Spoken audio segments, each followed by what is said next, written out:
Hey, Kai. Check complete. Let's head over to the bar.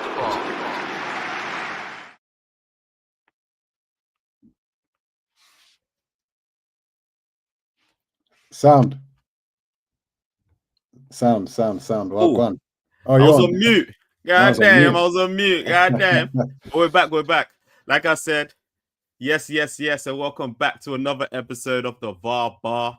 My name is Andrew, aka Rapping Drew, and I'm joined by my compadres, the Gooners. No Strizzer today, but he'll be back hopefully next week to answer for Thomas Frank's crimes. But we'll have to do it. But Mace Toast, man, how we doing? We're good. Yeah, we in the building, man. Good. Back again. Back again. Obviously, as always, like, subscribe, share, follow us on VAR Bar Podcast. Obviously, comment section, be jumpy. Let us know if you have any questions for the panel, if you have any remarks for the panel, if you have anything to say, drop it in the comment section right there. You feel me? And yeah, man, let's get with the shits, man. Obviously, Black Friday weekend. We was hoping for a dark weekend as well. But I mean, as a Liverpool fan, it's been a bit of a dark week-ish.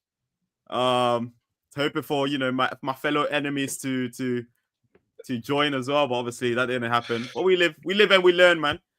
Let's jump into the comments before we go into the game. Pav, shout out Pav saying a strange weekend. Liverpool won a game.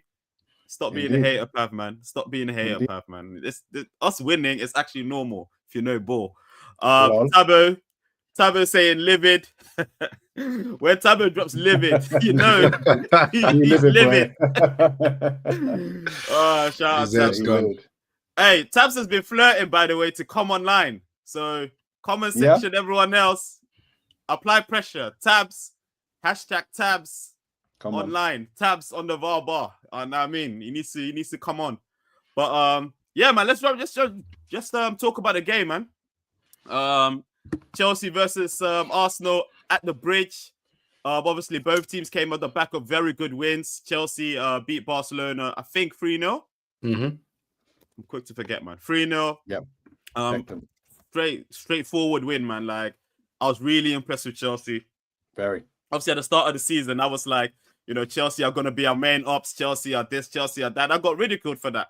And obviously, the way the season started, they didn't really start that well in terms of performance-wise. They got a couple of results here and there, but they got, you know, performance-wise, they weren't looking too good. But the game against Barcelona, I was like, yo, if they can keep this performance level going from the players that need to perform like this, Chelsea, you know what I mean? Let's see in the long run where they will end up in it. And then obviously Arsenal against Bayern Munich as well, which was, some will say it was a tale of two halves.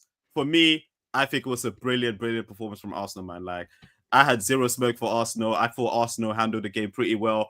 Both teams were missing players. I don't buy into that idea of, you know, Luis Diaz and Arsenal were missing a bunch of players as well. But Arsenal did what they had to do against a team that was unbeaten, man. So both teams came into this game. Know what I mean? Top game. When was the last time we had a game? Chelsea. Has this ever happened that Arsenal were first and Chelsea was second? Top of the table clash between Arsenal and Chelsea. When has that happened? Is this Ranieri there? I was gonna say, because I remember it was 04-05 season. It was the year after we won the league, but Mourinho was jugging. I think Chelsea were top and we were second, but we may have been top. I think the game ended up being 2-2. Henry scored like a quick free kick. I don't know if you man remember. Yeah. Henry scored a quick free kick. Like, Czech was like sprawling. And then I think Chelsea came back twice in that game. I think we took the lead again, and Chelsea made it 2-2. So I know that was the top of the table clash. It was 04-05 season. But yeah, I don't know who was top that year, but I know that's as far back as I remember. The last time, both teams have been competitive, 1 and 2. Yeah. And you know what? It's been a while, man, since, you know, the South has something to talk about. Now, I mean, if we go back to 1996, when Suge Knight came into that set, when Outkast came into that stage to accept their Source Awards, they said the South has something to say. And this Sunday, the South had something to say, huh? West London versus North London, and it ended in a stalemate, man. But before I share my views, of course, Mace, man, you kick it off, man. pre-game, what was you thinking? Obviously, seeing Chelsea against Barcelona, yourself against Bayern Munich, and Yeah. then as the game went on, man. Shout out Gerald as well in the comments. Drop Come your on. Gerald. Gerald, you as well, man. Hashtag Gerald, come online. We need you on the show. Facts. Yeah, shout out Gerald. Evening, Gerald. Pre-game, it was mixed reviews for me, mixed feelings, because on one hand you had Odegaard and Gyökeres back, and then on the other hand you see that Saliba is injured, and you're just thinking, can we get a break, please? It never feels like we go into a game with our full squad, and obviously Jesus was back again, so that was good, but I think this game has taught us that it's weird how your defense plays a massive role to how a team plays. Usually, the role of a defense is just to give that stability. But the way Arsenal play, we play from the back, and we also have leaders in our back line, and that leadership transmit to how we play. Yeah, and it just turned out that way in regards to how the game unfolded. I know we're going to dive into the game a lot more, so I'll go back to you in regards to any questions you might have regarding the game. Not yet, man. Toast, what about you?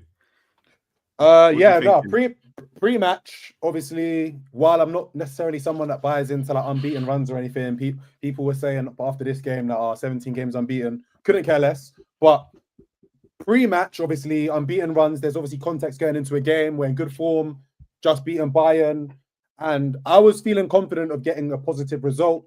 And in my head, at least going into the game, a positive result was a draw or a win. Obviously, it comes out a few hours before the game that Saliba is going to be unavailable. And yeah, from then on, I just knew that this game probably wasn't going to go the way I wanted it to go. To kind of bounce off Mace's point, not only does obviously how your defense plays has an impact on the whole team, but everyone knows Arsenal's identity is basically our defense, isn't it? No one's going to act like people know Arsenal for their attack or their midfield. You understand? Our identity is our defense. So getting into a top of the table clash. But is that also, obviously I get that, but is that also in terms of in possession and in build up? Is that also Yeah.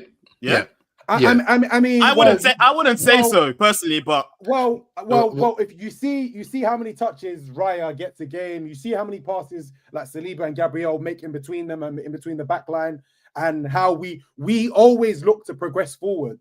So, and we'll get onto it in a little bit, but when I'm seeing Mosquera lump balls into the middle of the pitch, not to find anyone, by the way, not to try and find a 9, but just to get it up the play, I'm thinking, is this Chiswick Celtic again? Is this Touchline FC in East London and Wanstead? Brother, I'm sorry, man. Like, for a team, I've watched Arsenal all season, and that's not our identity, and that's not how we play. So, but to be completely fair, I completely understood that this is Mosquera, and I'm always pronouncing it Hicampia. How do I pronounce it? Hicampia. Is it PA? Yeah. Because it's Hicampia. Colombian, right? Yes. No. Yes, he any is. Spanish dons, let us know what the pronunciation is of Ecuadorian. One of them. Hicampia. So going into the game, seeing like Mosquera and Hicampia at centre back, I knew it was going to be a tough test. And like I say every week, innit? Like, there's no easy games in the Prem. Like Maresca has actually had this team playing without their centerpiece, Cole Palmer. Do you know what I mean? So I knew it was going to be a difficult game, innit, man? And obviously, I feel as if at least the first half went, the fact that we were missing 2 of our cornerstone centre backs had a big impact on how the game went. Yeah. Yeah, I hear that. And then obviously, as the game starts, I think Chelsea ran out the starting blocks. Playing really well, really aggressive, similar to how they played against Barcelona.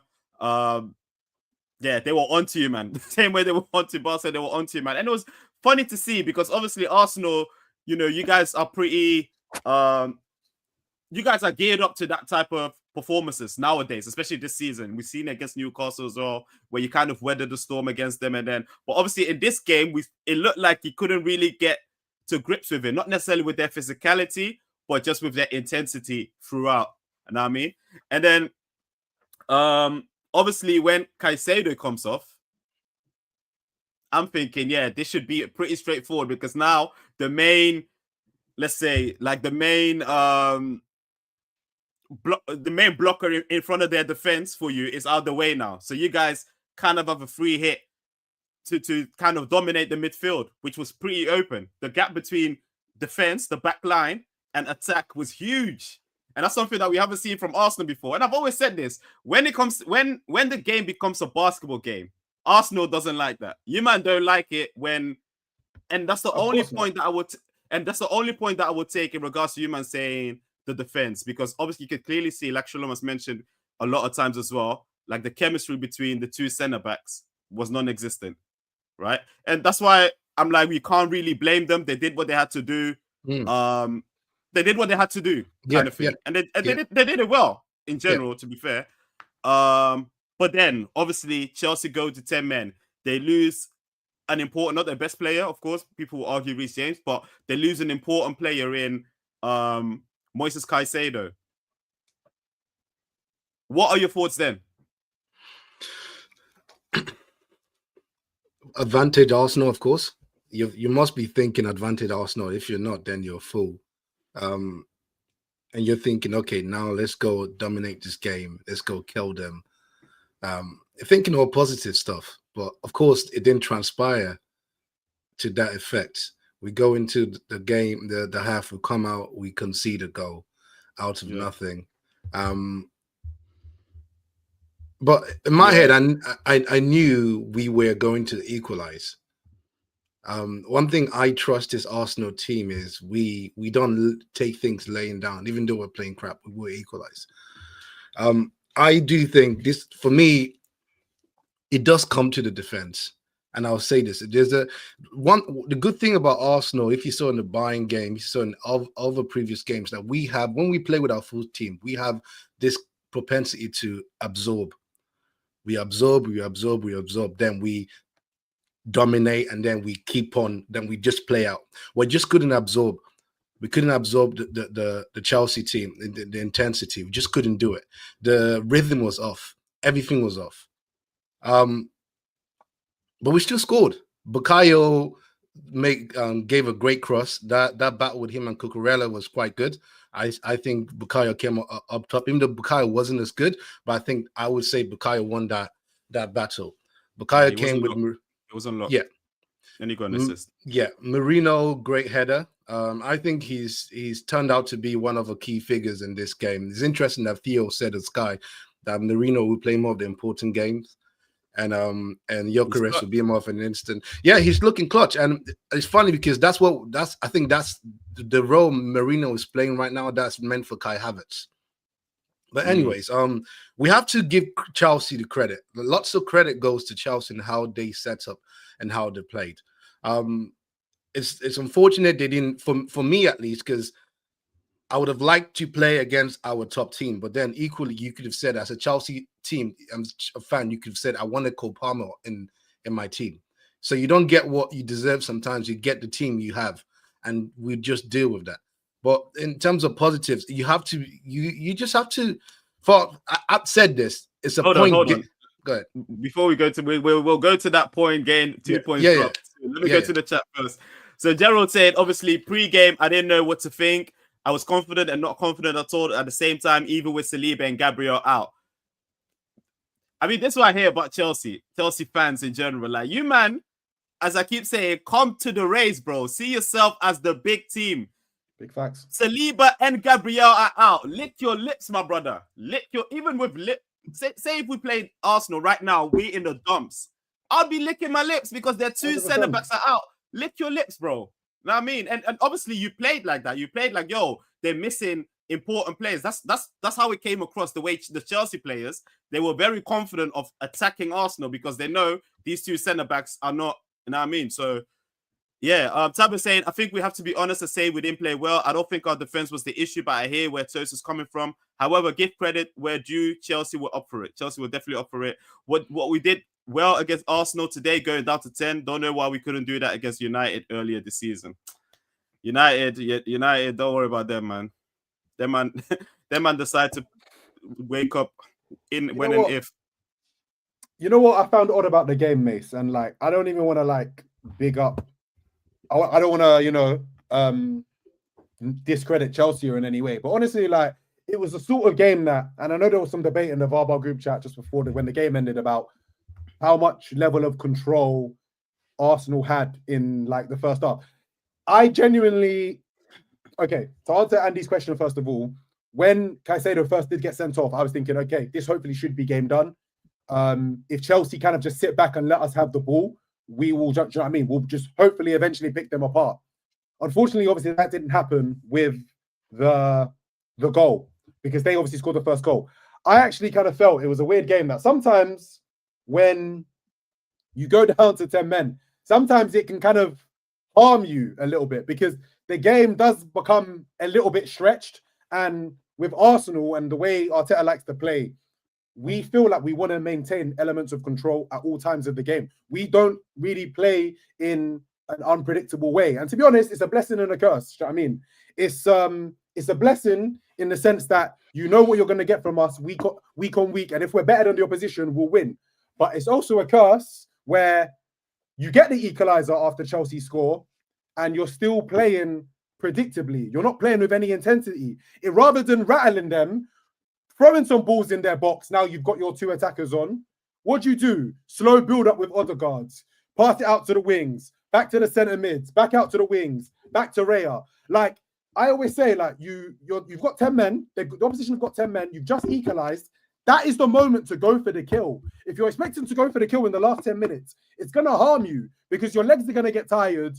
There's going to be, like, turnovers in positions that you probably don't want it to be. Like, I'll be so real. Chelsea looked really threatening every time they counter-attacked in this game. I was nervous they were going to score every time they counter-attacked. And it was like, it was almost as if Caicedo wasn't there. Like, Caicedo got sent off, and rightly so, there was this huge gap in midfield. And again, I'm not going to be too overly critical because, like, me playing at like amateur level, I can understand that when you are playing with unfamiliar players, like the way you see the pitch is completely different. The spaces that you're expecting your usual midfielder or your usual centre back to be is not there. So I can kind of understand how the game could get a little bit scattergun. But I was really disappointed with the second half performance. Honestly, it looked like 11v11, and for a team that has title aspirations, I don't know how to explain that. Honestly, I don't know how to explain that, man. And it's so obviously it's really frustrating. So obviously, in your headline, you put in 2 points drop. Mace, as we know it, thinks that it's 1 point gained. So you guys debate amongst yourself why you think it's 2 points dropped and why you think it's 1 point gained. I'll lead this one off simply because, like, and I understand some points that were made in the VARBAR group chat. I understand it, but where I stand on it is like, I'm a big believer in the concept of like your opinion can change when you're presented with new information. And what I mean by that is going into the game, we didn't have our two centre backs. You're playing the team that's second in the league. I think maybe they went third because City won. A point is not a bad result, all things considered. You know what I mean? Like Chelsea are not anyone to be joked around with. They're a good team. Do you know what I mean? And as they showed today. However, they went down to 10 men. The game was still 0-0. That is an opportunity for 50 or 60 minutes to basically go at a wounded team who lost basically one of the centerpieces of their team. Let's keep it a buck now. Like Moise Caicedo is one of the most important players of their team. And there's a gaping hole in midfield. And the likes of Declan Rice, Zubimendi, and Eze, players of that quality, he did have a poor game. Can't capitalize that big space in the midfield. For me, it doesn't make sense. So for me, like, while I went into the game thinking, okay, yeah, a point is fine. What can't happen is conceding the first goal. Like lads, at the end of the day, like 10 men or not, the first goal is horrible. It's basic stuff. It's basically a corner hitting the first man. Why? How can, at any level of football, how can you defend a corner and the person that's attacking the goal be the first man? Like, that is such an easy clearance. You get, they say, what do they say in amateur football? Front and back. You have a player, you have an attacking player, you have someone at the back of him, you have someone at the front of him. Whether it's a throw-in, whether it's a free kick, whether it's a corner. For no reason should anybody be at the front post, be able to get any sort of flick or any sort of contact on the ball first. Because it's basically like, it's hit the first man. And from a first man corner, it's gone in. And for me, that is really disappointing because it goes from a game where we dominate to where Chelsea are like, okay, you know what? Rather than us just sitting back at 0-0, we actually have something to defend now. We have a lead to defend now. And the dynamic of the game is completely different. And I knew that it was going to be very difficult at that point for us to score 2 goals. So really, really disappointed in the way we conceded that first goal. And basically, it changes the whole dynamic of the game.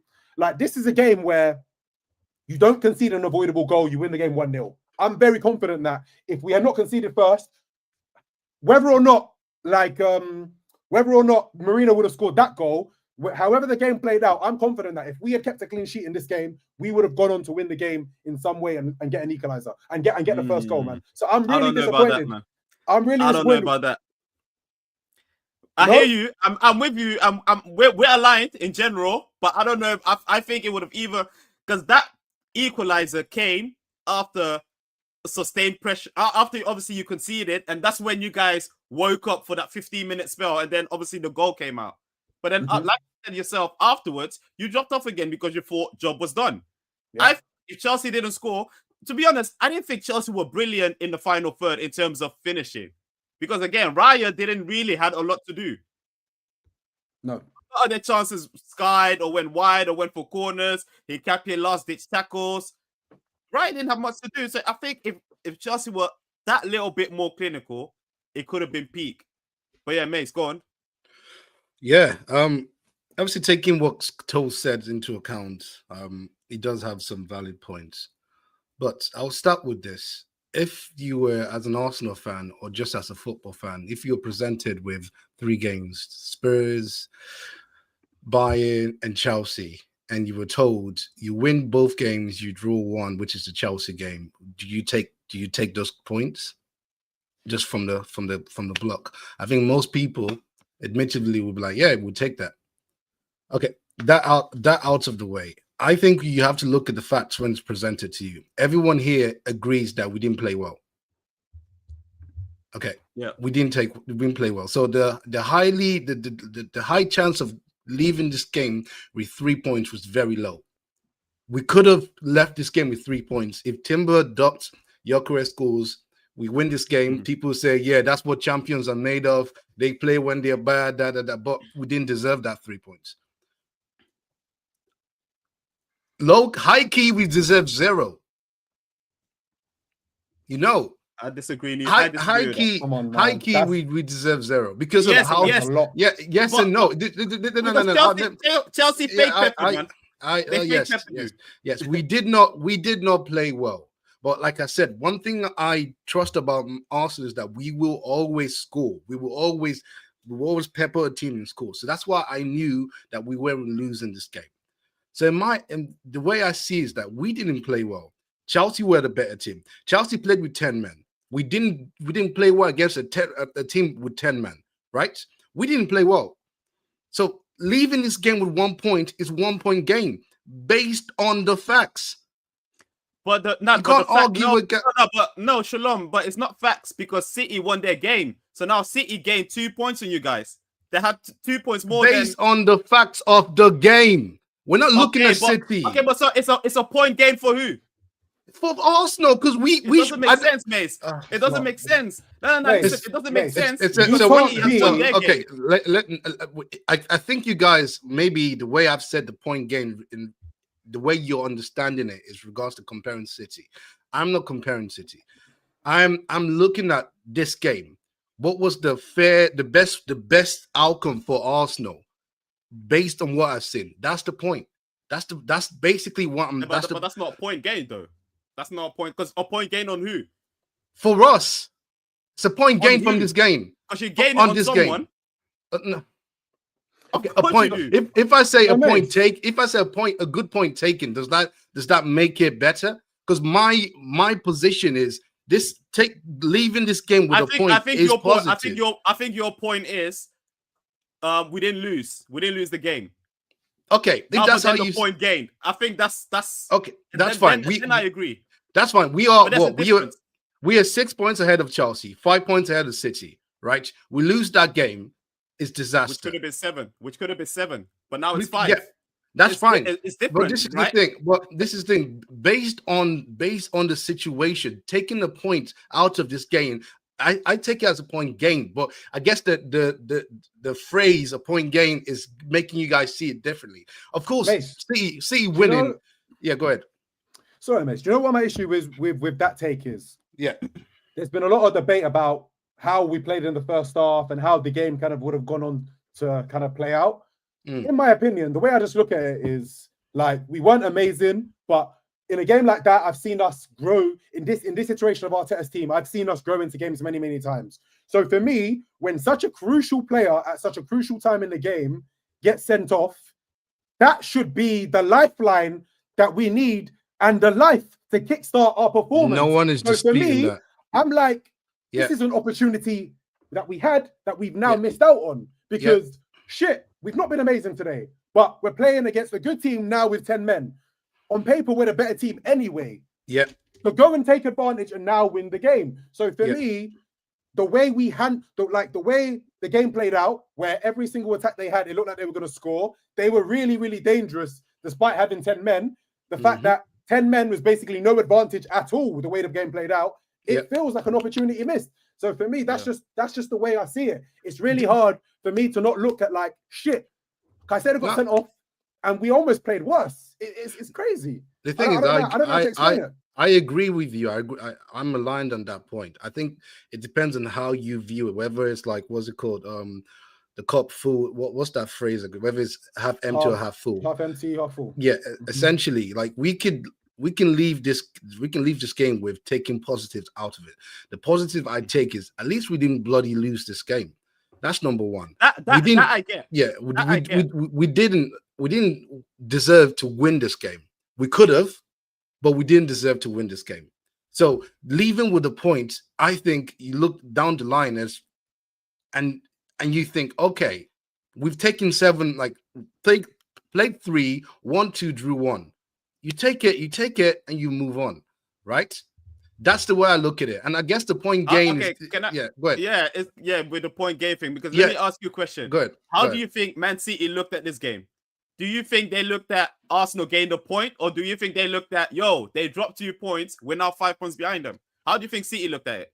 Let me tell you something. I'm more worried about Chelsea than City. No, let's not talk about who you're worried about. I will respond right now. And I will respond to that question. I'm more worried about Chelsea than City. So if you lost to Chelsea, then I think it would have been a disaster, right? With City, I'm not necessarily worried about City too tough. And to answer your question, yes, I know you are. I know you are, but I'm not. Right. I'm honestly not worried about City too tough. With City, yes, it's an advantage to City. But I'm not. I didn't consider it from that element. I looked at it from this game. It couldn't have gone worse. Basically, like you did. Yeah, you didn't lose. You still got a point. You could have won it in the end. We move on. I get that. We move on. That's what I mean. Yes. Let me go to the chat. In regards to the point game thing, I think Tabo is saying I think we will only know in a few game weeks whether it's a point gain or drop. Obviously, let's see how this will develop in the next couple of games. Gerald saying based on the game, 2 points dropped for Chelsea even with 10 men, and that says a lot, man. I just want to touch on Chelsea real quick, man. Like I said it in the chat as well. Like I've been really impressed with Chelsea this last 2 games in terms of like the opposition that they've played and how they've played. And they played against arguably the best team in the league at the moment, a very tough team to play against, a team that knows how to rise it in every occasion. And you lose one of your best players for almost a whole half, and they still put up a performance like this, the fighting spirit. It shows, how they view themselves and how they look at themselves going forward. So obviously, 100%. Mace kind of alluded to it. You're more worried about Chelsea than City. Do you guys think, Chelsea, because I'm still not sure, but do you guys think like Chelsea? Know what I mean? Let me interject here. I was watching what's his name, James McNicholas, the writer for the Athletics, Arsenal Athletic writer. He made a very interesting point. He looked at the fair play table, and Chelsea are very much bottom or very low due to like they've received so many red cards or something. Yeah, and he likened it to like Arsenal 2 years ago or last year, where we were very immature and we got lots of red cards, but we were good, right? So last year, I think. Yeah, last year and also the years before, like we were good, but we just got lots of red card. But he says that right now you find Arsenal is matured. right? That we don't get lots of red card. We know how to deal with the game. But this is Chelsea who are not matured yet. But in about 2 years' time, there will be a really good team. So I thought that was a very fair point. And you're starting to see Chelsea get better and better and better and better and better. That's why, really and truly, I'm more worried about Chelsea than City when I say what I say. But that was just a little point to what you made. I'm gonna say I'm more worried about City just because they've got the best player in the league, in my opinion. Been there, got the hat, got the t-shirt. They've done this many times in many iterations. You know what I mean? This is still a very young Chelsea team. I think Chelsea are a lot better than I probably gave them credit for going into this game, despite having watched them against Barcelona, how well they played.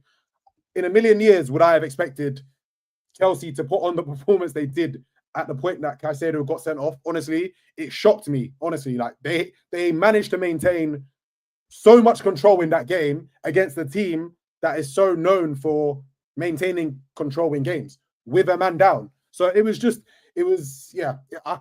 I can't explain the performance, but I can understand why some Chelsea fans in a way would be like, wow, maybe that was 2 points dropped for us because we barely dropped off with a man down. Yeah. You know? So I just, and I'm trying not to think too far ahead, Mace, but the way I see it is when you give a championship side an inch, they take a mile. And what I mean by that is if you give us a sniff and a chance to win a game, we're going to roll you over. And if Arsenal are the team that they think they're supposed to be, you have to take advantage in a game like that. Yeah. Honestly, I mean, you know what? I can't help but be frustrated. Sorry. Just to kind of chime in. What frustrates me in Arsenal the most is something that City has had and something especially Liverpool have had. They just have killers. So Salah, in that game, you give Salah a sniff. We're talking about previous year Salah. He's scoring at 1 or 2.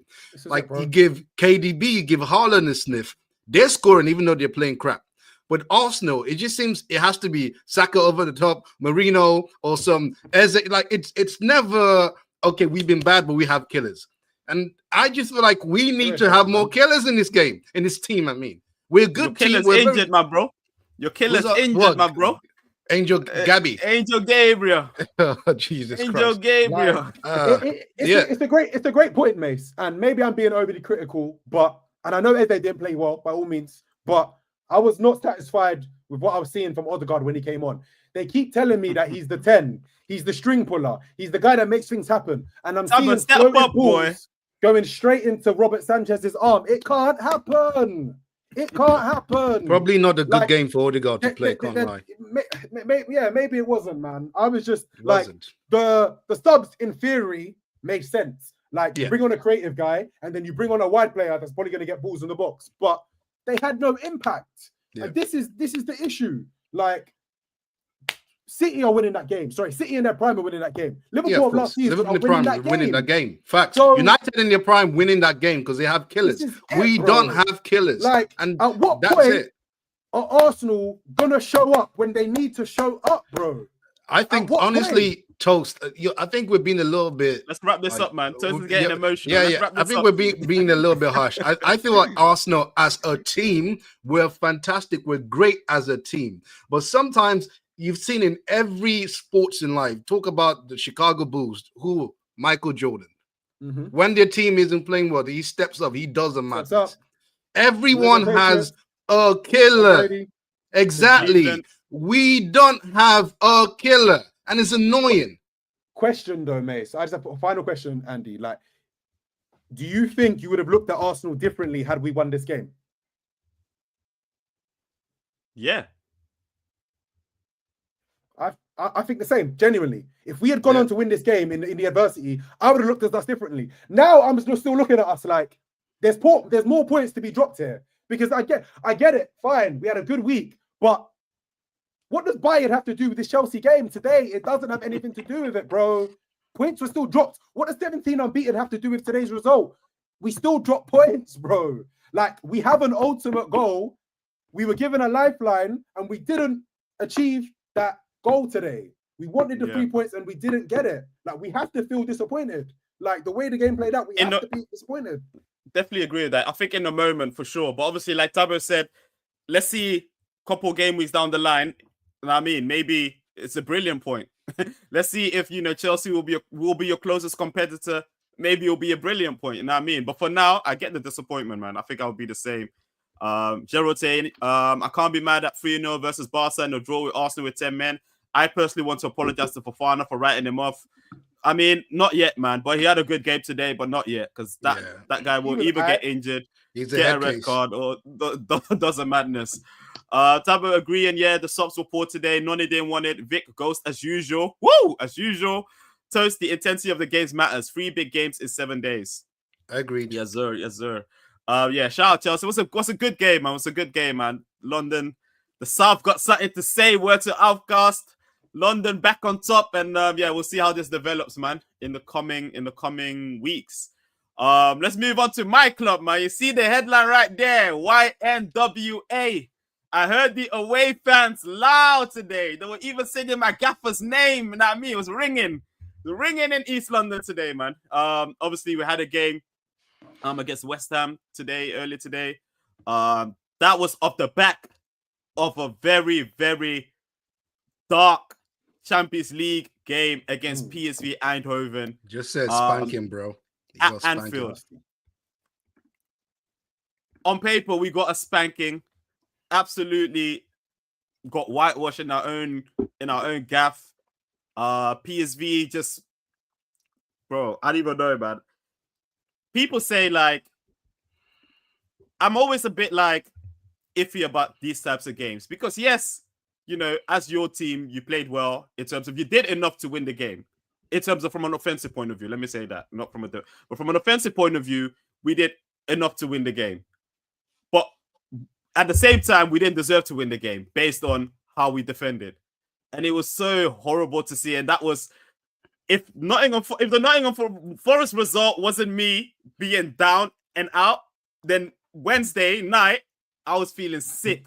Especially seeing the way Arsenal moved to Bayern, I was sick. I felt ill. Next day on Thursday, bro, I canceled my morning meetings. I couldn't, bro. It was long. Thursday was long.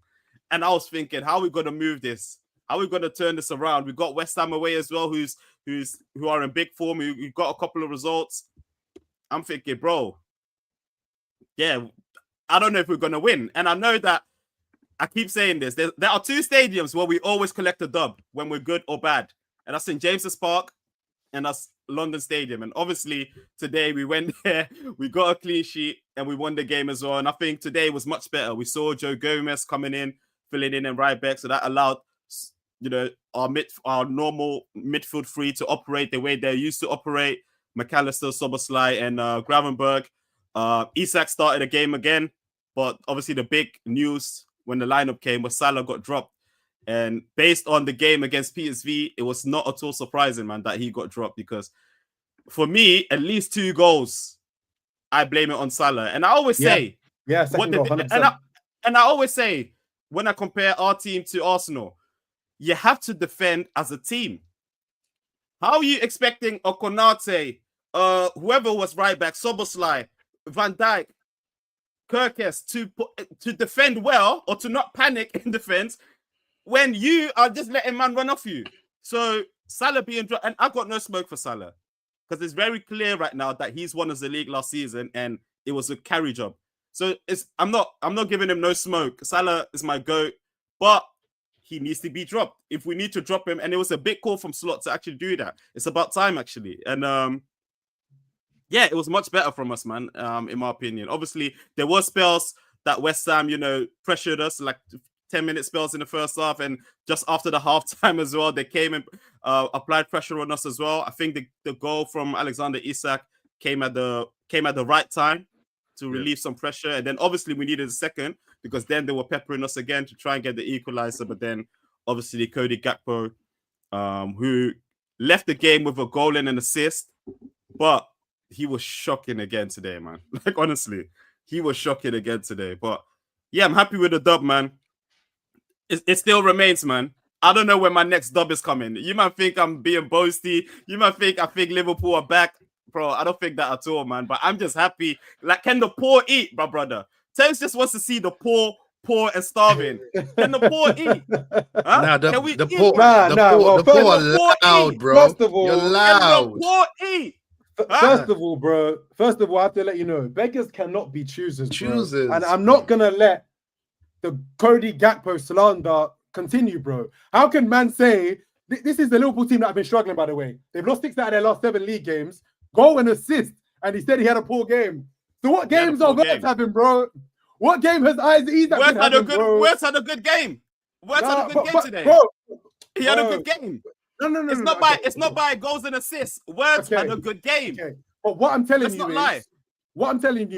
what puts points on the board, my brother? What puts points on the board? At the end of the day, you need somebody that's gonna give you goal returns. Salah didn't even play today. Salah didn't even get off the bench. Slot said, "I'm not seeing what I need to see from you." Hold that. He trusts Cody as the one guy, good performance or not, pressing or not, off the ball stuff or not. Cody is gonna be on He the might get me a goal. score No, I sheet, get bro. that. I get that part. So, I get bro, that. the slander needs to stop. That's the No. first thing. Never. Number two, obviously, it's not great to see Isak score from an Ops perspective because now we've seen the back of the net bulge. He's gonna get busy now. Do you know what I mean? Games are gonna come thick and fast. Floodgates. And the floodgates are about to open. So yes, sir. Yes, sir. I'm living about that. But having said that, you man are still behind United, man. 0 goal difference, man. Like, so for me, we're paying. Can the poor not pay off our debts? Do you understand? Can we not pay our debts? You might need to stop. You might need to stop paying off your debts. Trust me. Right. Calm. Saying this. But what if you guys watch the game? If you guys watch the game, what did you? Obviously, you guys Arsenal played at the same time, but you followed the PSV Liverpool game as well. I know Toes did. How did you guys, in terms of contrasting performance-wise? What was the main things that you see? What was the main difference in your opinion? I'll be honest. I'll be real with you. It's the defense, isn't it, man? Like, forget the fact that Isak obviously kind of scored a goal, and then obviously Gakpo kind of sealed it very late in the game. I don't think West Ham had a shot on target. Correct me if I'm wrong. And even though they had a few kind of half chances, I don't recall them actually having Alisson having a save to make. There was just a level of control that I saw in your defense that for me, I didn't see in the PSV game. Every single time the PSV guys got the ball on the halfway line, it looked like they had an opportunity to kind of create something. Yeah. It always looked as if you guys were defending, running back to your goal. It was just weird. And every single goal, that I know it wasn't the case, but it just felt like every single goal that PSV scored was like a cutback. Do you know what I mean? And you were defending your goal, and they were just free people to shoot at the goal. Do you understand? Today there was a much more element of control. And yeah, maybe you do need to go back to basics. Maybe you do need to play a guy like Joe Gomez, who's just going to show some experience. He ain't going to give you what Frimpong's going to give you, like up and down the wing. He ain't going to give you what Trent's going to give you. Do you know what I mean? Switching the play and knocking the ball about. But what he's going to give you is that Premier League experience, innit? That I've won the league 2 times in a row. Do you know what I mean? I've made however many appearances. Calm things down, lads. Do you know what I mean? Not every game has to be a basketball match. Not every game we have to concede 2 goals. And today, you got the result. You got a clean sheet for the first time in who knows how long, and you deserve to win. The PSV game, obviously, I understand the intensity of Champions League games mean that the opposition are always going to have chances, but you guys were, again, just too open. Like, it literally took, like you said, Salah, I remember rewatching the highlights. Salah, in my opinion, was at blame for the second goal. Like, such an easy, like, chop from the defender, from the left back. He ran into 10 yards of space, whipped it in. Stopped. I get that. Even there, right? I swear if I had the game, if we could use the highlights here, I would stop it at every moment. Fair enough, crazy. Salah's being lazy. The Mauro Jr. runs in 10 yards past Salah. Calm. Because there's still Gravenberg behind him here on this side. There's Van Dijk, Konate, yeah, and Szoboszlai on this side. Szoboszlai, who could have cut in. Once he saw that Salah was not making it, Szoboszlai could have cut in. Fair enough. And then Kirkes on Gustil. That was poor as well. 1-on-1. How you let it goal side, bro? You have to be goal side. It's crazy. It's crazy. The whole goal was crazy, bro. Schoolboy stuff. Yeah, but yeah. For your information, I'm just having this energy because the poor are eating again. I'm paying off my debts. I'm on 0 now. You know what I mean? You know, one of my ops dropped points. And yeah, again, man, our next game is Sunderland, albeit at home. But I can't, like you said, Toast, I can't be like Anfield under the lights. It's Sunderland newly promoted. I can't be like that anymore. Sunderland been on smoke, boy. And Sunderland, we'll touch on Sunderland later. They've been on smoke as well. They're above us. They're 6. You know what I mean? So we have to take it game by game, man. But like you said, from what I've seen in terms of it begins and starts with your defense. Just be solid at the back. Try and keep a clean sheet. Don't let your goal mouth get peppered. And that's obviously what happened. Obviously, they don't really have great attackers like that. But yeah, we did the needful, man, and we got the win. We scored our chances. Obviously, first half we had loads of chances. Again, we didn't hit the barn door, but we're gonna talk about Paqueta and that. I was gonna go there. Paqueta. Is that match fixing, Jez? To be honest, I don't think it's match. Hold on, I don't think it's match fixing because obviously that yellow card, the initial yellow card, that shouldn't have been a yellow card. He was disappointed with that cheap foul. I get it. But then obviously afterwards, I think in my opinion, it was just so what? Was the match fixing a red card? Do you know what Paqueta's doing? He's doing one of two things. He's either double bluffing us, or there's a legal rule that you can't be convicted twice for the same thing. Yeah, double jeopardy. Maybe the first time he wasn't. So he's like, you know what? I'm going to show you guys now, because I have never ever seen a situation where someone is hounding the ref for a yellow. Like, brother, 30 seconds has passed. Your blood must have calmed down by now, and you're still hounding the ref. What would you have the ref do at that point? That means he has to give you a yellow. That means you're looking for the yellow. Your team's down. The game is still in the balance. It's 1-0 with 10 minutes to go, and you're hounding the ref to send you off to basically effectively end the game. Let me jump on that. Let me jump. Usually when you're giving the ref verbal, you're walking off and shouting at him at the back, like, just keep going. This guy didn't. He just kept on going. He wanted it. And what made things even worse and fishy is he came on Twitter. I think that's his handle, to give a response, and the response doesn't deal with the yellow card. It was just like what was the response? It was like have you got it somewhere? Read it out. Let me see if I can even see it. It's gone now. But he gave a response. I was like, this doesn't even deal with the. It's not even on here. It's gone. I'll pull it up to see. It was weird, man. I'm not gonna lie. Like, I always want to give a player the benefit of the doubt, but for me, game state plays a big factor in that. Do you know what I mean? Where that is such an avoidable yellow, and your team is one goal down. So he said it's ridiculous to have your life and career affected for 2 years without any psychological support from the federation.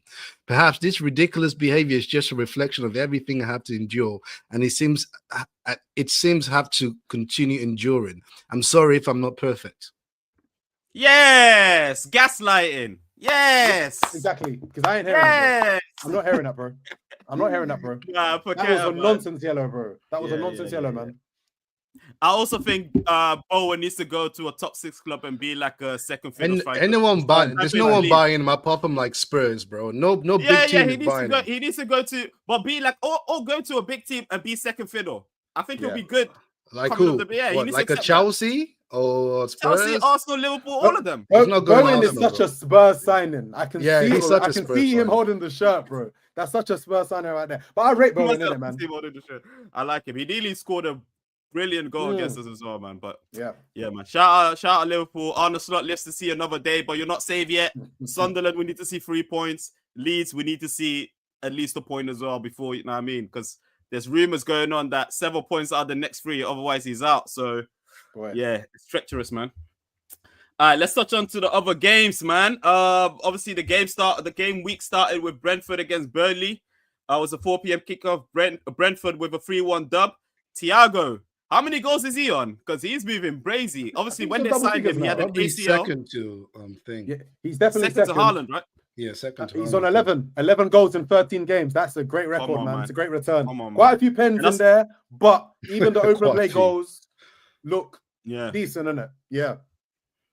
Next game, Philly in this bitch. Hey, Phil Foden, 2 goals, the opening goal and the last minute goal, man. And Guardiola with a goal, 3-2 against life and death with Leeds United, man. And again, this is why for me, I'm kind of aligned with Mace, but I've said this plenty of times. City are not serious, especially defensively. That's why they I are told not a you, serious team. I'm not worried They are about not a City. serious team. Not serious. But I get Toast at the same time as well, because it can be a carry job thing where I'll score you and they have Haaland, right? Know what I mean? Obviously, Haaland didn't get any returns in this game, which is good for them, I guess. But that defense is horrible. Calvert-Lewin's goal. Give me a break, man. Like, honestly, like, yeah, I don't know, man. But yeah, it was a good 3 points. The problem with City is, okay, this is what I think. Let's walk this through. Next year is where like that's the championship rounds, right? Where are their big hitters? Only Haaland. That's, I think. Well, you say only Haaland, but it's Haaland, bro. It's Erling Braut. How many goals is he on? 16 goals or something. He's top. He's top. But I'm saying, like, in this type of games where he doesn't show up, because you don't expect your striker to always show up. But this like, is my next point. There's no Messi, it's no Ronaldo. Like, but this is my next point that I want to go to right now, because this was huge for Phil Foden specifically, where like he needed to rise it and be held accountable and win his team, Man City, the game, and he did it. Like, the last goal was a brilliant out of balance, slotted it bottom corner, man. I was happy to see that, man. So obviously to step up, right, in his absence. But I feel you, Mace. I'm with you. I'm more aligned with you though. Mace, that Phil Foden to do what you want him to do, he needs to touch like the helms of like the echelons of like the Lampards, the Gerrards, the English greats. That's where we want him to be. And I don't see it. That's always been my issue with Phil. I don't see it. That season when he won PFA, how many goals did he score that season? He scored quite a lot, but he also had he had ballers around him, bro. 18. Yeah, but 18 goals, my brother. Let me fact check that. That's Lampard levels, you know. It was 19 in the Prem, man. He was 19. Stupid. Yeah, come on, man. Joke, bro. When's the last time an Arsenal player had 19 goals? We've seen, like, I think that was probably like Aubameyang. Well, Yang. We've seen lots of players have one great season and they just can't repeat it. So he needs to do it. But from what I've seen, like, Mace, it's not coming. Do you know what my issue is?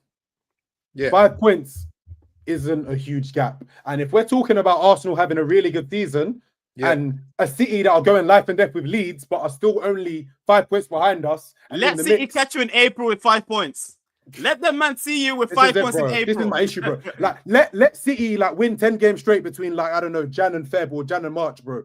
It will get very uncomfortable, bro. So for me, I want to see them do life and death and drop points. I don't want to see them get 3 points. This is the issue. So for me, I can't write them off just yet. I don't want to go back to an Arsenal thing because we've done the Arsenal segment, but I think it's highly likely you see Arsenal draw more games than lose. And even with those games we draw, we will probably win more than we draw them. So that's why I tip Arsenal to do it. And in order for you to be better than Arsenal, you have to win all your games. And so far, so good, these teams aren't doing that. So that's why I'm not worried about City, because City needs. Well, they have Rodri coming back, but Rodri is very much like touch and go, right? Not the same, innit? It's not the same. So I'm not necessarily worried. I know we need to look at ourselves, but I'm not worried, man. I just feel like what today showed us, for good or for bad, is that worst comes to worst, we have like an Hincapie or like a Mascara to come. They're not going to play as great, but at least play enough for us to draw a game, you know. And if we have Saliba, then it's good pairing. But with this, the thing is, when draws rack up and other teams are winning. Trust me, I know this. We drew 14 games last season. Exactly. I know this. I know. Don't get too comfortable with that. I'm not getting too comfortable yet. Let's move on, man. Sunderland beating Bournemouth 3-2. I watched that game actually on one of the 3 p.m. games yesterday. That was a brilliant game, man. End to end from minute 1 to minute 0. Obviously, I think Bournemouth went ahead 2-0, I think 2-0. Yeah, and then Sunderland equalized 2-2. And then Brian Brobby again coming off the bench, scoring the winner. Brian Brobby, man. But I think, you know what? Yeah, I think like a league like this perhaps suits him in terms of he's not like the quickest or the sharpest, but when it comes to like sticking it into the mixer, that's his game, innit? And so far, I guess Arsenal, he showed it, and right now against Bournemouth, he done the same as well. And again, man, Sunderland, I think even what I was most impressed with was Sunderland's response, because again, Bournemouth were not poor, you know. Bournemouth No, are no. good. No, they're good. But I think Bournemouth have a similar issue to like a Chelsea, not to the same amount of like red cards, but they have like a discipline issue. They make too many fouls, they get too many yellow cards, too many players are playing on edge, and then it becomes a problem for them. You know what I mean? And then they have to play kind of on a handbrake. And I think that's what happened in this game where Sunderland, man, they kind of can do it all. If the passing with the Enzo Lefebvre and them, man, if that's not working, fam, we'll stick it in the mixer. We'll bring on Robbie and we'll stick it in the mixer, man. And that Ballard yeah, as that's well what with his, the Ballard as well. Yeah, man. So one thing I think Sunderland is because you have to take lessons from these kind of teams. I think as a promoted team, newly promoted team, you need to put everything to winning majority of your home games. If you can win majority of your home games, you stand a chance in this league. And I think that's what Sunderland are showing so far. But that should be an asterisk because we know this league, this league is difficult. Because next year, when the fire starts burning, boy, it's gonna be different. But we're gonna see what they're made of. Also, obviously, a lot of people, they signed a lot of players as well. Yeah, you know what I mean. And people were thinking, when that happens with promoted teams, it's not gonna click. But for some reason, the manager. He's making it work at the moment, man. But yeah, shout out Sunderland, man. Yo, Drew, low key, I think Xhaka is the manager in that team, bro. I think Xhaka walks into the dressing room. Stop being a hater, man. Yeah. Like this guy. The coach is sat down, bro. Low key, I think Xhaka is a manager. Xhaka probably controls everything in that. Nah, man. I'm salty about he's the manager on the pitch. I'm salty about the Xhaka thing because if Xhaka had played anywhere to the level he played at Leverkusen and Sunderland, just half of his Arsenal career, he'd be adored at the club, bro. He was awful for the majority of his career, bro. So I'm not here for no Xhaka love whatsoever. Can't lie. Wenger misprofiled him. Yeah, that's he what got I have misprofiled.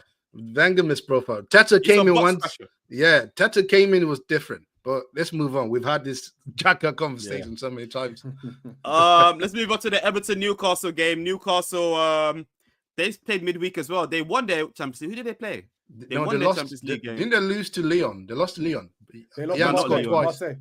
Marseille. Sorry, they lost to Marseille. Yeah, Marseille, yeah. Young scored twice.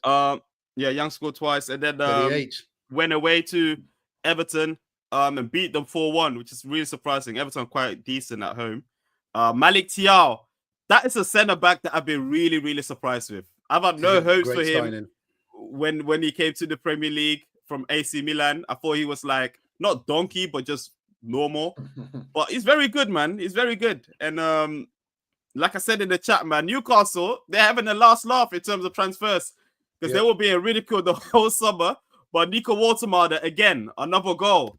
Malik Thiaw, again, good defensive performance, and he scored 2 goals as well. You know what I mean? So their summer signings, however much they were, they're doing a great job for them, man. And again, Newcastle, man, up and down. They're currently, where are they? 13th. They're 13th, yeah. But they're on honestly a good, I think, 2-game win streak, and they were around like just above the relegation zone a couple games ago. So if they can just, put together a couple of more wins, they'll be back in the European mix, in it, man. So yeah, I think they'll be all right, man. Yeah, I think second half of the season they'll go crazy. And then we'll touch on Spurs. Obviously, no stress at the moment, but obviously go on Calvin Talks on TikTok, and then you get to hear everything and his thoughts about Spurs, man. But we'll do the job for him on the podcast. Kenny Tete and Wilson with the early goals for Fulham. Mohamed Kudus with a bomber class top corner. Yeah, but man. Again, it was poor, man. It was poor. Where do they go, man? Is it Thomas Frank out? Because that's my guy, Nah. But it's too premature. It's too premature for me.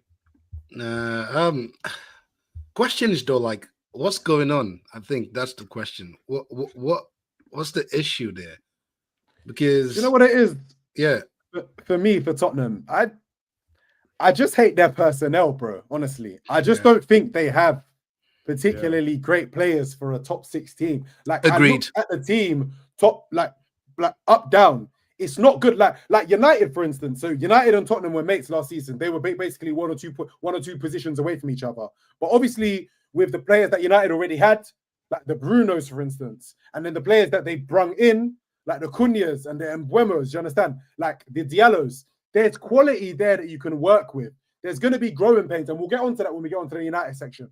But with Tottenham, like, the squad is arse, bro. Genuinely. Like, the squad is and it's them ones where even like the best players that you can really hang your hat on, I don't even feel like Thomas Frank has that. Like, obviously expectations were completely different because Brentford were a team that he got promoted with, but even looking at Brentford, like in their, I guess, their Premier League peak, do you know what I mean? They had the likes of Damsgaard playing really, really well. They had the likes of Norgard playing really, really well. They had the likes of Ivan Toney, the likes of Mbuemo.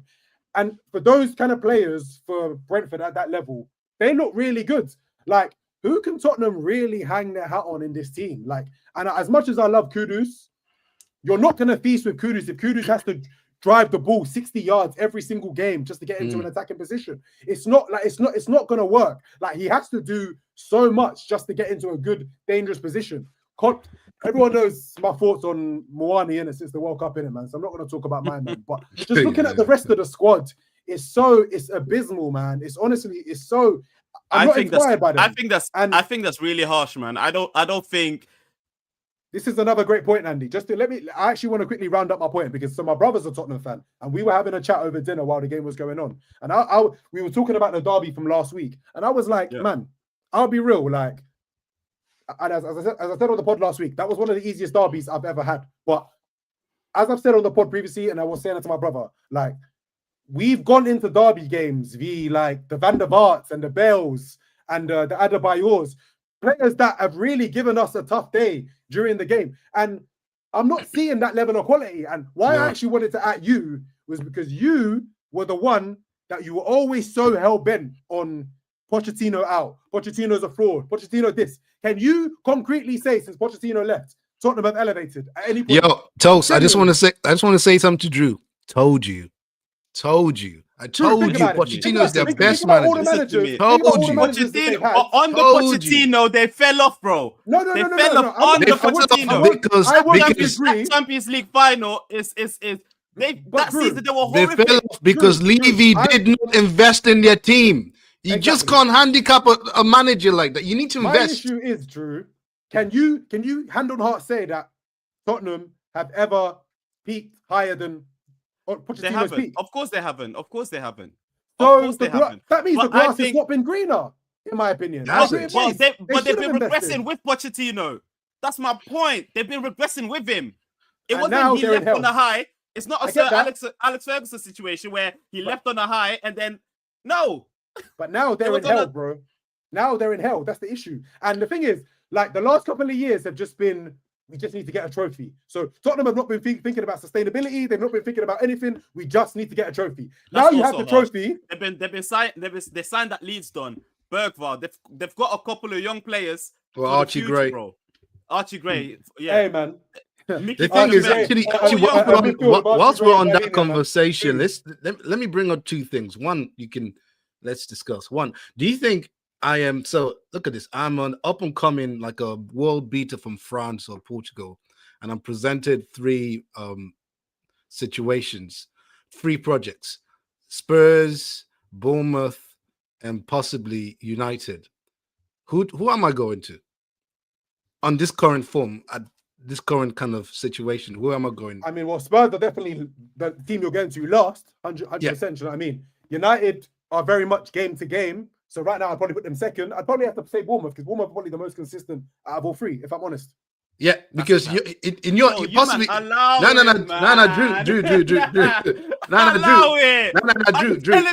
Are you telling me Donis? No.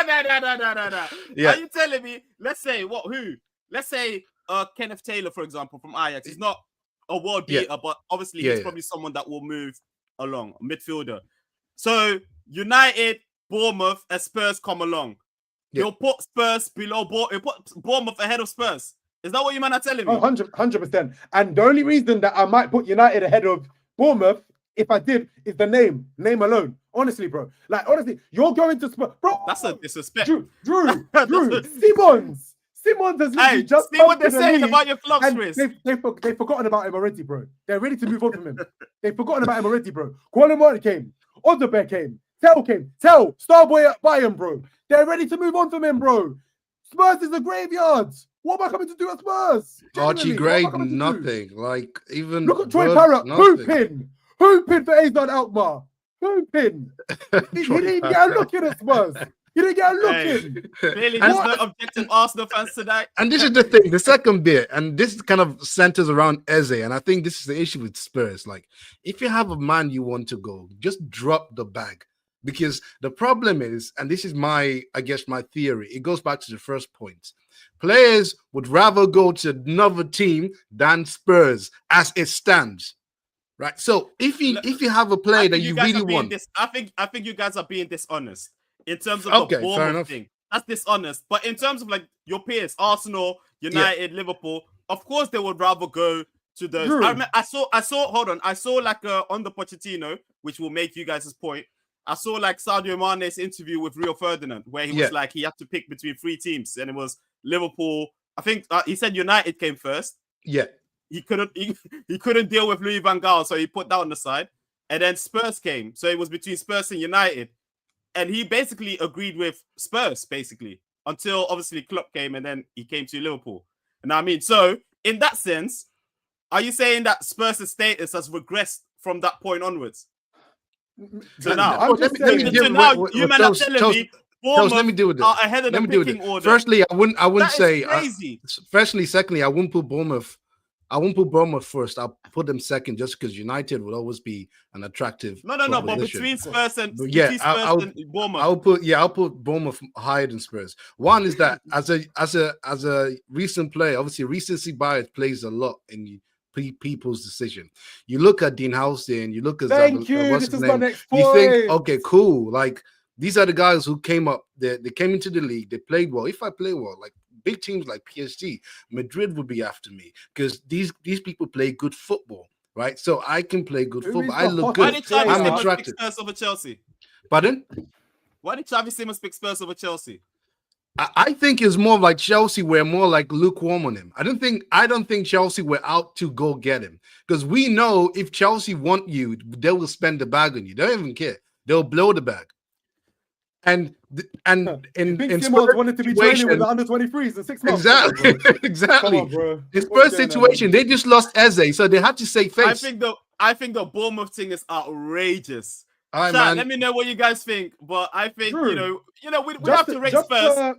Just come to on, double man. up on the Dean Houghton point. Who Yeah. is the number 1 hot property player in the Premier League right now? In terms of like someone that teams are after in the Premier League right now. Probably Semenyo. Yeah, Antoine yeah. Semenyo. So if Kenneth Taylor's looking at the Bournemouth project, the last couple of years, it's actually looked all right. We're not saying that's his forever home. No one's saying that he's going to be there forever. Yeah, no, of but course. To that's move a on, decent to step up, team. yeah. That's a decent step up right now. If the pitch is, no, I get it. If the pitch is like, yo, if you want to manage your career and if you want to step up from a team to like a bigger team, then I get that point. If that's the pitch, but not everyone would accept that pitch. Some people will, you know what I mean. So that's why I'm not really. But if the smart players, yes, I hear you. You'd probably pick the Bournemouth project over the Spurs project because with Bournemouth, I'm quicker to move on than with Spurs, who's already seen as a big club. So I'll be locked in. I get that. But come on, man. Like in general, you think Spurs with their stadium, location. But also what you run into is like, say you pick a big club like Spurs, right? Look at Arsenal. You have Arsenal. At least you know what comes with playing for Arsenal. As opposed to like, not even additional with Chelsea. You know what comes with playing for Chelsea. United, you know what comes, even though United are crap, but with Spurs, it's not an attractive option. It is just not. What comes with playing for Spurs, bro? Even Bergvall didn't Bergvall was shopped to different clubs, bro. Barcelona, Brother, he chose Spurs over Barca. Well, he's a fool then. Good luck. Exactly. That Anyways, man. Gerald saying Chelsea build on Xavi Simons. Oh yeah, that's right. They snoozed. They didn't snooze. They were lukewarm on him, bro. Yeah. All right, let's move on, man. Let's move on to our favorite club, man. Manchester United.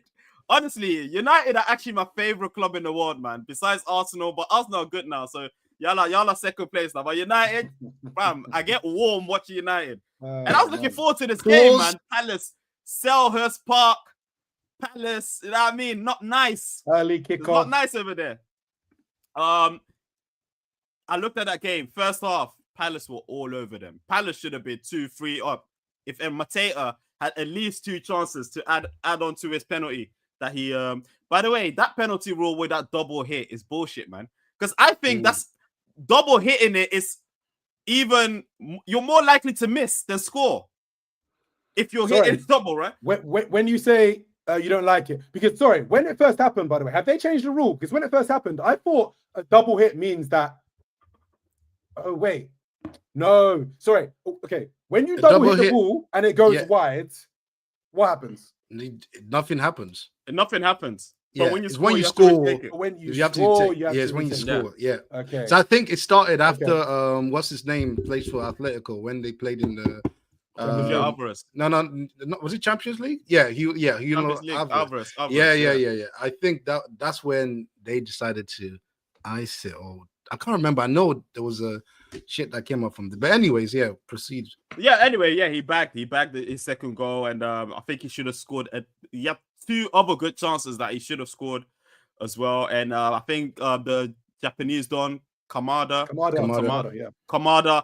like he had an easy pass and he just passed it into Lamin's hands, which really, really annoyed me. And then obviously they go into the break 1-0 down, and I think at that point United, they're probably thinking, yo, we got away with it. This could have been a pamming, but it's only 1-0. Let's sort some things out. We can come out and win this game. And that's how it transpired. And I mean, and they ended up winning the game 2-1. Xerxes with a brilliant goal with his left foot from an impossible angle. And then Mason Mount with a good indirect free kick. He slotted it in, man. And, you know, in the end, you have to say United, you know, deserved it on basis on their second half performance. Yeah, you can say United have, you know, they don't play for anything midweek, so they were just chilling.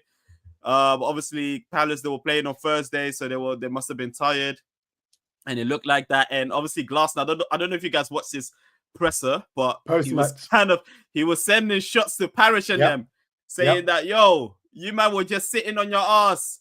You were thinking about saving instead of investing. We qualified for Europe, and I have to deal with this, huh? And you might want me to lose Gahey as well. Managers rarely come out and say that. You know?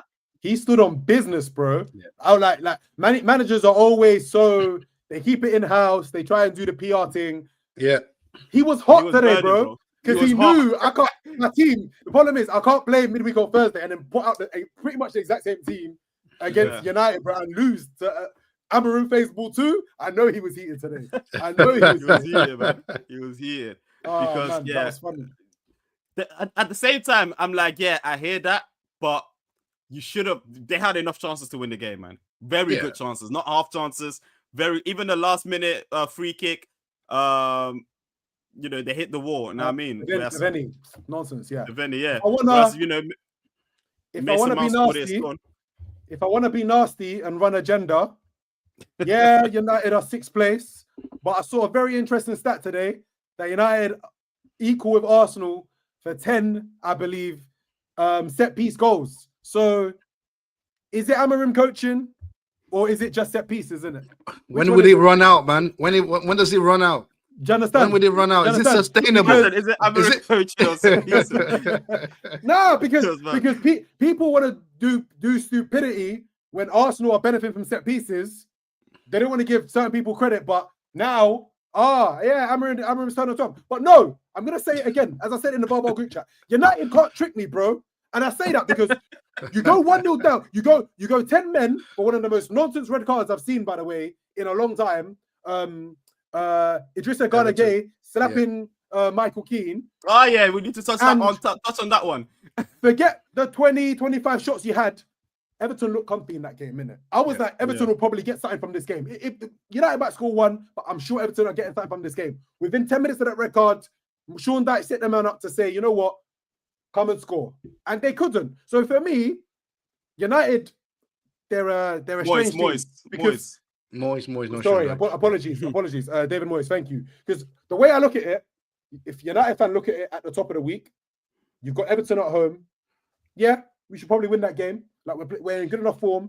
Palace away. You should probably drop points in this game. Maybe get a draw at best. or lose. So the fact that the results are flipped, that shows me that United aren't a particularly good or consistent team.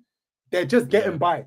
They're just getting by because those results, if I'm being real, it shouldn't really happen. Do you know what I mean? Like for me, if you like, how disappointing is it to go to Palace and win, and then you drop points against 10-man Everton on Monday? For me, they would have been in the top 4 and much closer to Arsenal to the top of the league. There we go. And who have they got next? They've got West Ham next on Thursday. I can't say with my chest that it's 3 points because I'm not seeing enough game to game consistently from United to say that they can win. What's that? They can beat them. West Ham, they're very hot and cold. Like they can 100%. Beat them. I think United are hot and cold as well, man. Yeah, I think that's 3 points. Toast had it spot on. The way I see United like that as well. Like they just getting by in games and they get. But that's what they need, though. You know what I mean? I feel like United, like what they need right now is just they need to go low key, under the radar. Just get as much jammy points and 3 points as much as possible. Win, get some confidence. Just keep doing it, like low key. Keep doing it. We know we're shit, but we'll get better. Keep doing it. They're not at the journey of like Chelsea, but we expect more because they've spent and they have quite good players and a goodish manager. United are starting from the bottom, so right now any point they get is a positive. It's a net positive. Right? Any point they get. So just there's I hear that. Gap. There's a 3-point gap between 7th and 14th. Do you know what I mean? So all I'm just saying is it only takes a couple of weeks of inconsistency for you to basically show the position you're actually really supposed to be in. Because I think 7th is a bit generous in it, but the table is the table in it. That's all I'm gonna say. Manchester United, man, 2-1, a good win against Palace because obviously they were close in terms of, so they've overtaken Palace now, the 7th in the league. And man, only 1 loss in the last 5. So shout out United, man, doing good business. And then Aston Villa again doing good business as well. Beating Wolves 1-0. Kamara with a screamer, top bins. Villa as well, top 4 dubs in the last 5. Doing really well. Obviously, the way they started the season, people didn't really see this, but Unai getting results, but he's got them balling as well. I think that's what people are not clocking about. They're actually hooping. So Wolves are Wolves, man. They're really, really poor. They've got that Middlesbrough manager, right? Yeah, bro. For me, they're going down. I mean, they said that he's like he's from that area. That was why he made the move. But obviously, if you're looking at the Championship, Coventry on top, Middlesbrough second, you've basically gone from a team that is playing well, has a chance to get promoted, to maybe your boyhood team, or like a team that, because you're from the area, that team has no hope, bro. So I don't understand that move. He's going back to the champs. They're going down, back, bro. He's going back to the champs. So, but the thing is that I'm a Prem manager. It's different, bro. That's what Frimpong said. When I said I played for Arsenal, it hits different when you just drop the I'm a Prem manager, I'm a Prem this, I'm a Prem that. It's currency out here, man. Problem is, this is the same Don that managed Luton, no? So it's like, bro, you've been in the Prem. So like, why?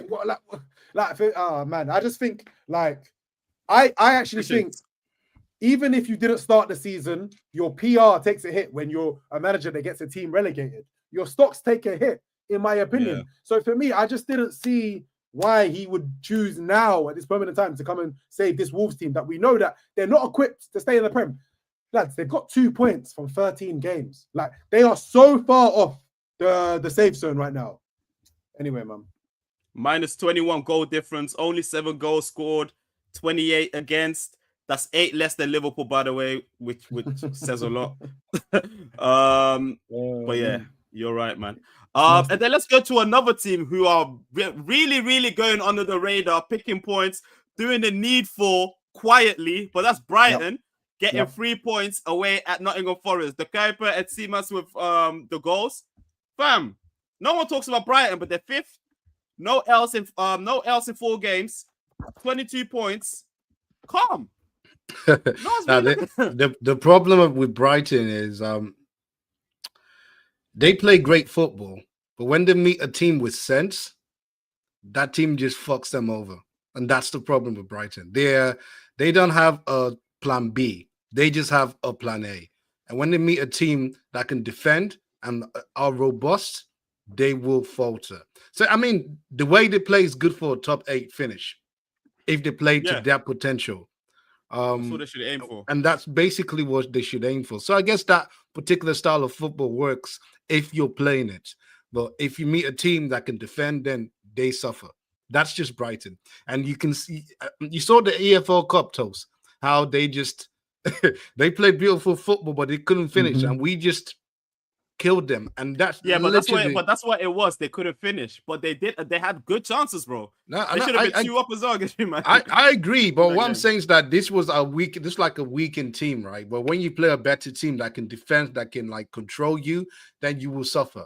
And that's just my issue with Brighton. But they're a good team. Yeah, I don't know. I don't know, man. I think Brighton, they're good against the good teams. And sometimes they drop points against the teams they have no business dropping points to. But it seems like so far this season, they're kind of like eliminating that part. But let's see, because Brighton always flatters to deceive. Yeah. Come the end of the season, we'll see them 9th, 10th, and I mean. So let's see where they will end up, man. But yeah, Nottingham Forest with L. Yeah, it's been a good start for them. I was just going to say that, obviously, we know the reverse fixture last season was Nottingham Forest 7, Brighton 0. So 9 months later, do you know what I mean? You go there, get a 2-0 dub. Do you know what I mean? Like, they're making strides in it, man. So got to give Hurstler credit finally. So, yeah. Got to give Hurstler credit, man. Hurstler. All right, man. That was all the games. Let's head over to the bar, man. It's getting late, cuz. Yeah. It's getting late, cousins. Any shots? Yeah. Got some shots. Oh, probably. Have I got any shots? I've got a shot, but it's not a good shot. It's not a good shot. So I'm gonna take a Sambuca in it because I don't fuck with Sambuca in it. And the shot is for the Arsenal team, man. Like, do you boys want to stand up and be counted when the opportunity presents itself, or are you gonna flatter to deceive? Because I'm gonna keep it a buck. It was a great week for the club. But the performance today was unbecoming of a team that wants to win the Premier League. Like I said earlier on in the season, like Man City of old, Liverpool of old, you give them an inch, they take a mile. So the next time you, man, go down, play a team that goes down to 10 men, you have to be better. You have to put up a better performance. I have to go away, even if maybe we don't win the game, I have to go away feeling better about the performance. And I did not feel great about that performance against 10 men today. So we go again on Wednesday, Brentford at home. Dub. If we don't get a dub, if we don't get a dub, we will come back to this game and people will still tell me if it's a good point or not. That's all I'm going to say. Ooh, Mace, that's for you, wait Mace. on Wednesday. Let's wait on Wednesday. That's what I'm going to say. Pew, pew. Anyways, my shot goes to Mikel Merino, stepping up again when we need him. Great goal. And I guess a second buy shot goes to the team. We fought. We weren't good, but we fought we fought for something. We took a point. And honestly, to reply to Toast, that particular point would remain. If we win, if we beat Brentford and then the other games we get to lose, we look back at this Chelsea game like, oh, we didn't get up, we dropped 2. So it's the same situation that remains. We just look as a positive and then move on. As Mikel did say in his presses, I just do think it's a little bit of an excuse. He said Chelsea had one more day to prepare, and etc. He did say that. He said that. I think it's an excuse. No. I think it's an excuse. I think he said Chelsea had one more day to prepare, and they're a good side. They even beat a great Barcelona team. So essentially, what he's trying to say is like this point is not as bad as people are making it. So those are my shots. I'll Mikel Merino, and for the team for at least leaving with something. That's it. We left with something. So let's move on. Okay, my shot. If I do this, listen, man, I'm not the one for knee-jerk reactions. I'm not the one to get emotional. I'm not the one to, to be calling for players' heads after game week 10, 11, 12, especially if they are proven. And that's Alexander Isak, man. Like, for me, this Alexander Isak thing, the way he's performing, yes, could we have expected more goals from him, or not even goals, but like actual contributions whenever he's been called upon? Of course.